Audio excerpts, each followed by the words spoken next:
Hello दोस्तों, आपके अपने मैजिक मूवमेंट चैनल में आपका स्वागत है। दोस्तों, आज हम ऐसी कंपनी का फंडामेंटल डिस्कस करेंगे जो नाइट्रेट सेक्टर की लीडर है।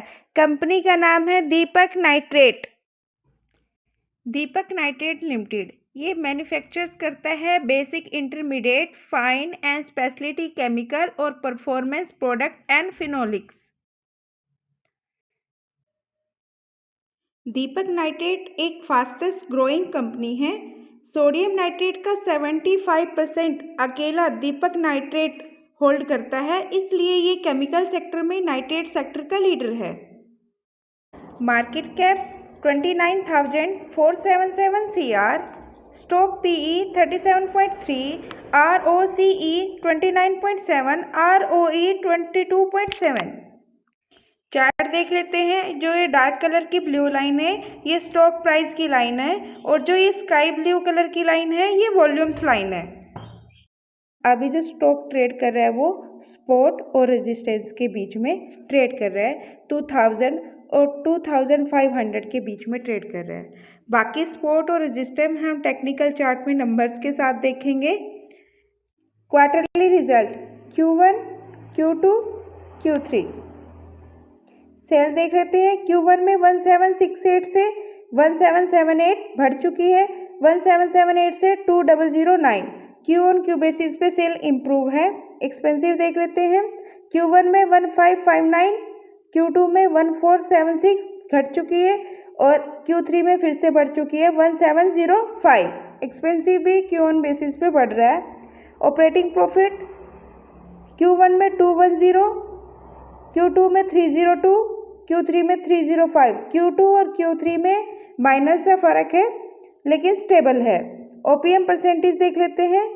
Q1 में 12%, Q2 में 17 और Q3 में 15, वही माइनस का फर्क।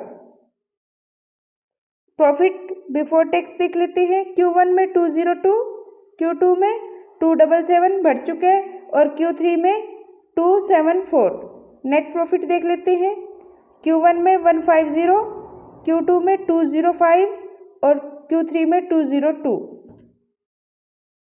ईयरली रिजल्ट देख लेते हैं। 2021, 22, 23 सेल्स 21 में 43, 43 से 68, 68 से 79। वाई एंड वाई बेसिस पे सेल इम्प्रूव है। एक्सपेंसिव देख लेते हैं। 31 से 51, 51 से 66 सेम, ये भी इम्प्रूव है।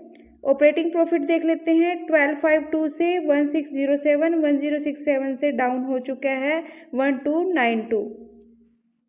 ओपीएम परसेंटेज देख लेते हैं। 29 से 24, 24 से 16। OPM Y and Y basis पे डिक्रीज हुआ है। प्रॉफिट बिफोर टैक्स देख लेते हैं। 1042 से 1434, 1434 से 1146। 21 से 22 में अप है, लेकिन 22 से 23 में डाउन हो चुका है।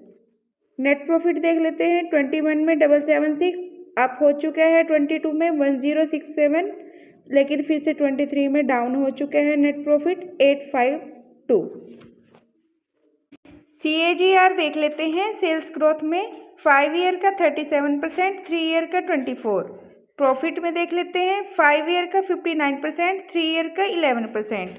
स्टॉक प्राइस का CAGR देख लेते हैं। 10 ईयर में 48%, 5 ईयर में 51%, 3 ईयर में 11% और अभी लास्ट ईयर का 21%। ROE देख लेते हैं। 5 ईयर के 32%, 3 ईयर के 32% और लास्ट ईयर के 23%। Share holding pattern last 3 quarters का। प्रमोटर 49.13 से सेम है 49.13। FIs 8.09 से 6.48 डिक्रीज हुआ है, आपने स्टेक को ट्रिम किया।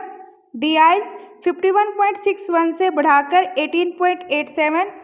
FIs ने बेचा और DIs ने परचेज किया, अपने स्टेक को इंक्रीज किया। पब्लिक 27.16% से 25.52 और पब्लिक ने भी सेल किया। टेक्निकल चार्ट्स देख लेते हैं। ये असेंडिंग सपोर्ट, यहाँ सपोर्ट, यहाँ, यहाँ और यहाँ अभी सपोर्ट, और ये इसका फर्स्ट सपोर्ट यहाँ 1700।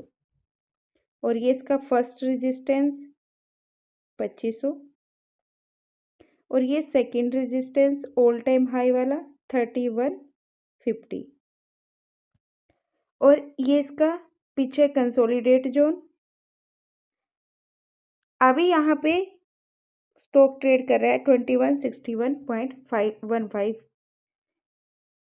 पुराना ये पिछला चार्ट डिस्कस कर लेते हैं। इससे पहले जो था वो साइडवेज था, यहाँ पे इसने कंसोलिडेट किया अप की साइड असेंडिंग में, जैसे यहाँ पे असेंडिंग में कर रहा है, ये वाला असेंडिंग में कर रहा है।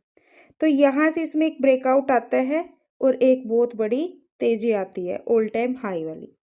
यहाँ से सेलिंग प्रेशर आता है, प्रॉफिट बुकिंग आती है, तो ये यहाँ से धीरे धीरे धीरे धीरे अपने इस स्पॉट पे आता है 1700, फिर अप जाता है रेजिस्टेंस तक, फिर नीचे आता है, फिर अप जाता है, फिर नीचे आता है, फिर अब ये क्या है धीरे धीरे कंसोलिडेट कर रहा है अप की साइड और अभी यहाँ पे 2161.15 पे है।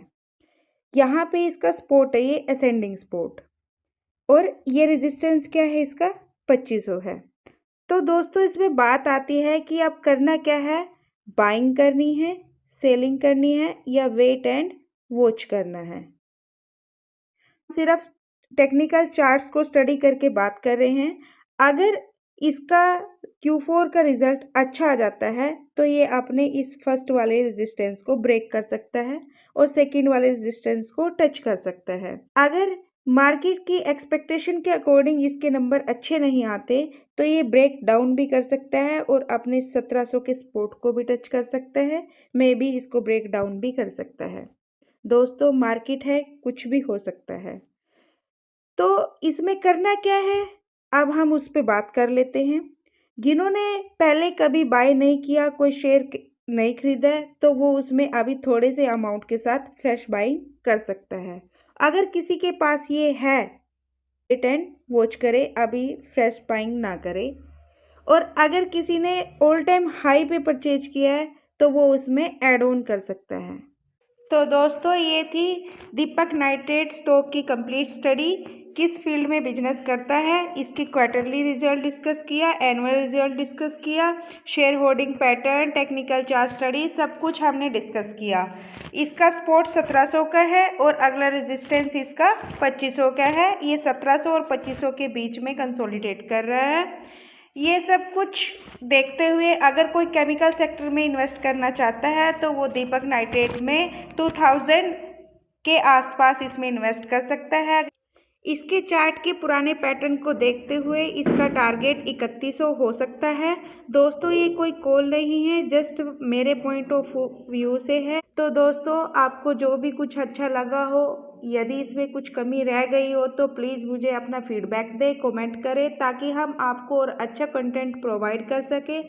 और यदि आप किसी कंपनी का फंडामेंटल एनालिसिस करवाना चाहते हैं या किसी कंपनी की डिटेल जानना चाहते हैं तो आप उसका नाम हमें सजेस्ट कर सकते हैं। मुझे आपके सजेशन और फीडबैक का इंतज़ार रहेगा। अब तक मेरे साथ बने रहने के लिए बहुत बहुत धन्यवाद दोस्तों। तो मिलते हैं नेक्स्ट वीडियो में किसी और स्टॉक कंपनी की कंप्लीट स्टडी के साथ। तब तक के लिए बाय बाय दोस्तों।